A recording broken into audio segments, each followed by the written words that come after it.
Cyrus, Stormcaller, Valkyr. The chipped chronometer on my wrist ticked with a rhythm that mocked the stillness of the Ethelberg docks. They call me Stormcaller, Cyrus Valkyr to those who pay, and a shadow to those who don't. I wasn't born to this life, ferrying relics and regrets across the fractured timelines. My father was a curator at the Chrono Paradox Museum, a repository of moments plucked from what should have been. He believed in preservation, in understanding. I believe in survival. A client, a whisper in the dark, as always, awaits a package. A music box, they say, plays a melody that unravels memories. Sentimental garbage, usually.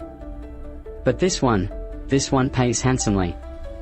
And the museum, well, the museum needs funding. It's a fragile place, built on echoes. A storm is brewing, I can feel it in the air. Temporal distortion that promises trouble. But trouble, like credits, is just another commodity. The rendezvous point was a forgotten tea house, suspended between eras. Rain lashed against the stained glass windows, blurring the line between past and present.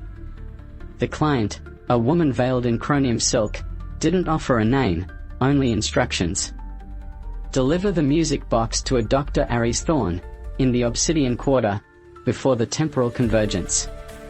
A convergence, that meant a fracturing of realities, a chance for paradoxes to bloom. Thorn, I'd heard rumors, wasn't interested in preservation, but in altering the past. A dangerous game. The journey to the Obsidian Quarter wasn't straightforward. Temporal patrols, remnants of a fractured time authority, scanned for illicit chronal activity.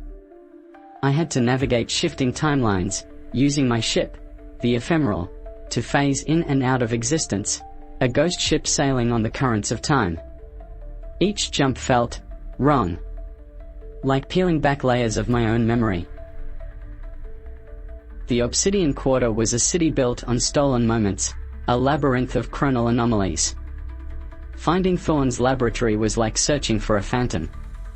Finally, I located it, hidden within a collapsing clock tower, the gears grinding a mournful song. Thorn was waiting, a gaunt figure surrounded by flickering holographic projections of forgotten timelines. He snatched the music box, his eyes gleaming with obsession. He activated it, and the room filled with a haunting melody. A wave of temporal energy surged outwards, and for a moment, everything shifted. Thorn believed he'd unlocked a way to rewrite a specific moment in history, to prevent a catastrophic event.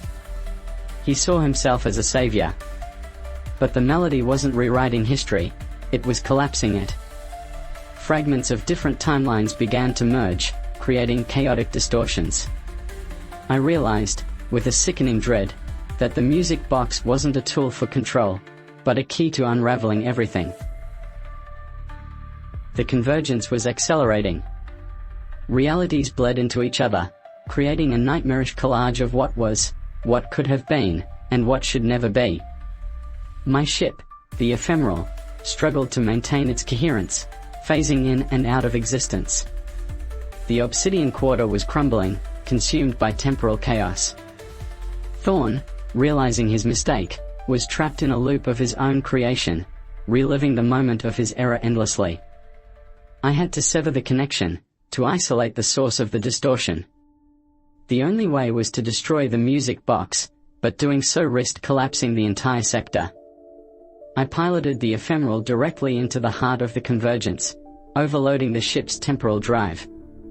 A blinding flash, a deafening roar, and then, silence. The convergence stabilized, but at a cost. The Ephemeral was gone, and I was adrift in a fractured timeline, clinging to the wreckage of my former life. I found myself washed ashore on a forgotten beach, the sand shimmering with temporal residue. The world was different. Subtle shifts in history, echoes of timelines that no longer existed. The Chrono Paradox Museum, I discovered, was still standing, but it was emptier. The memories of certain artifacts, certain moments, had been erased. I sought out the curator, an older woman with haunted eyes. She knew what had happened. The music box had been contained, but the damage was done. Some moments are too fragile to be touched, too dangerous to be altered. I'm no longer Stormcaller, the smuggler of lost relics. I'm just Cyrus Valkyr, a ghost adrift in time, a silent guardian of what remains. The chronometer on my wrist, salvaged from the wreckage of the ephemeral, still ticks. A reminder of what was lost, and a warning of what could be. And sometimes, when the wind blows just right, I can almost hear the faint melody of the music box, a haunting echo of a paradox averted.